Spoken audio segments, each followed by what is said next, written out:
গাজীপুরের টঙ্গীর তুরাগ নদীর উপর ময়মনসিংহমুখী লেনের একটি বেইলি ব্রিজ ভেঙে নদীতে পড়েছে ড্রাম ট্রাক। শনিবার ভোর রাতে এই ঘটনা ঘটে। ঘটনার পর থেকে বন্ধ রয়েছে এই পথে যান চলাচল। এদিকে এ পথে চলাচলকারী যাত্রী ও যানবাহনকে টঙ্গী ব্রিজ এড়িয়ে কামারপাড়া মুন্নুগেট সড়ক ও বিআরটি ফ্লাইওভার ব্যবহার করার নির্দেশনা দিয়েছে গাজীপুর মেট্রোপলিটন পুলিশ। স্থানীয়রা বলছেন, ভোর রাতে হঠাৎ বিকট শব্দ শুনতে পান। তারা পরে এসে দেখেন ঢাকা ময়মনসিংহ মহাসড়কের টঙ্গী তুরাগ নদীর তীরে বেইলি ব্রিজ ট্রাক সহ ভেঙে নিচে পড়ে যায়। পরে পুলিশ ঘটনাস্থল পরিদর্শন করে, তবে সড়ক বিভাগের কেউ না আসায় এখন পর্যন্ত উদ্ধার করা যায়নি।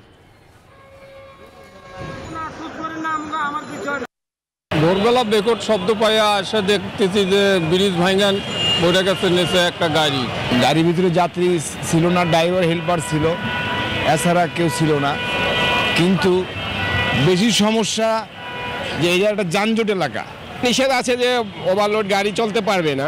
তারপরেও দেখা যায় যে এখানে মাঠ চলাচলের জন্য এই ঝুঁকিপূর্ণ ব্রিজ দিয়ে পার হচ্ছে।